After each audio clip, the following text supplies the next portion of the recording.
Assalamu alaikum wa rahmatullahi wa barakatuh mes chers frères et sœurs. Aujourd'hui, Inch'Allah, nous allons voir que le mois de Ramadan, ce n'est pas seulement le mois du Coran, mais c'est aussi le mois des invocations. Mes chers frères et sœurs en islam, les versets sur le jeûne contiennent une signification étonnante qui s'adresse au plus profond de l'âme, qui va droit au cœur et permet aux jeûneurs de supporter la peine qu'ils rencontrent et de s'attendre à une compensation complète et à une rétribution immédiate, qui consiste tous deux dans le fait de se rapprocher de son Seigneur, Allah Azza wa Jal, dans le plaisir de l'implorer et dans la promesse de l'exaucement de ses invocations et de ses supplications. Et en effet, Allah Azza wa Jal dit dans le Coran « Et quand mes serviteurs t'interrogent sur moi, alors je suis tout proche.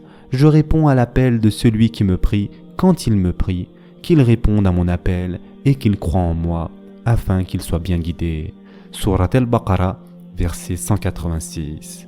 Ce verset remplit l'âme du jeûneur de satisfaction, le rapproche d'Allah Azza wa Jal et lui donne confiance et assurance en l'encourageant à vivre dans ce refuge sûr et solide.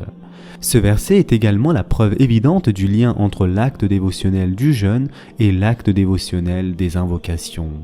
Il se trouve que le meilleur moment où les invocations sont acceptées est exaucé et le mois de Ramadan béni, qui est le mois des invocations.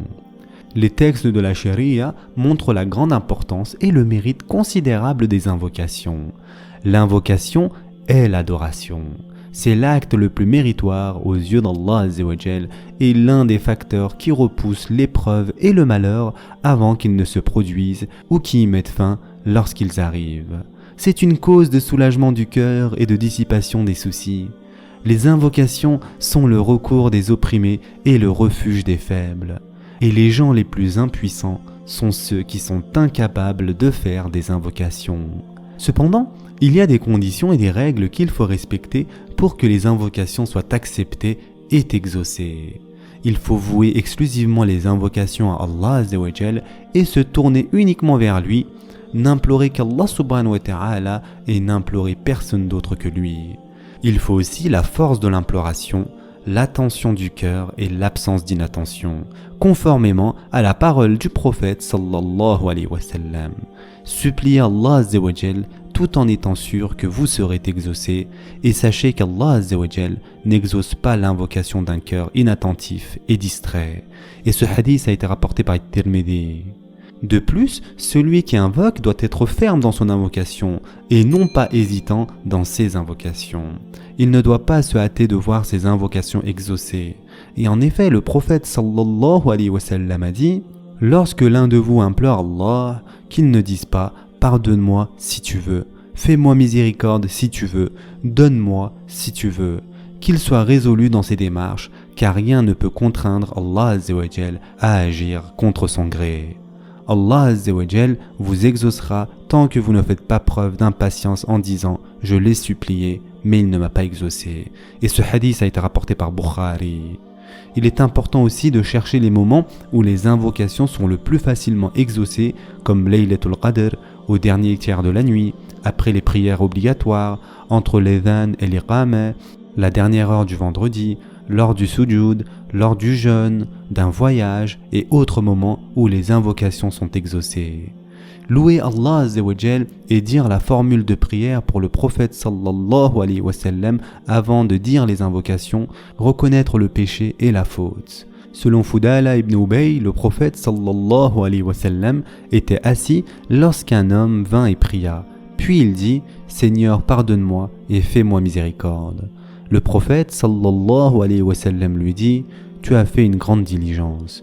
Lorsque tu t'assois pendant la prière, loue Allah comme il le mérite, prie pour moi, puis demande à Allah ce que tu désires. » Et ce hadith a été rapporté par Tirmidhi.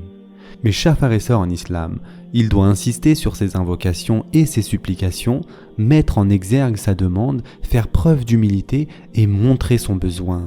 Faire des invocations en toutes circonstances, en temps de malheur comme en temps de bonheur, avec motivation ou sous la contrainte, et répéter les invocations 3 fois. Le prophète sallallahu alayhi wa sallam a dit « Si quelqu'un d'entre vous fait une invocation, qu'il multiplie les demandes, car il demande à son Seigneur. » Et ce hadith a été rapporté par Tabarani. Et il a aussi dit, le prophète sallallahu alayhi wa sallam, celui qui désire voir Allah exaucer ses invocations en temps de malheur et d'épreuve, qu'il n'oublie pas de l'invoquer fréquemment dans ses moments d'aisance. Et ce hadith aussi a été rapporté par At-Tirmidhi. Il est bien sûr préférable de se purifier et de s'orienter vers la Qibla et de lever ses mains vers le ciel au moment des invocations. Le prophète sallallahu alayhi wa sallam a dit, certes Allah azza wa jal est pudique et généreux.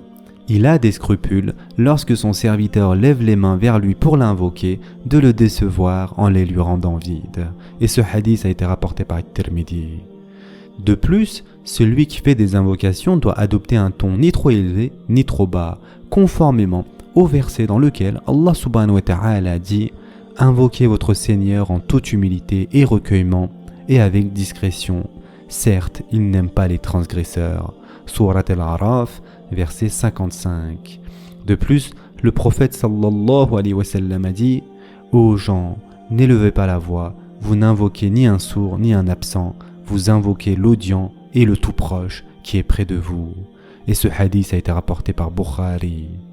Mes chers frères et sœurs en islam, il doit aussi choisir des invocations concises et celles qui sont rapportées dans des textes qui affirment qu'elles sont plus à même d'être exaucées, comme dans la parole du prophète sallallahu alayhi wa sallam, l'invocation de Zunnun qui prononça dans le ventre de la baleine, à savoir La ilaha illa anta subhanaka inti kuntu minaz zalimin.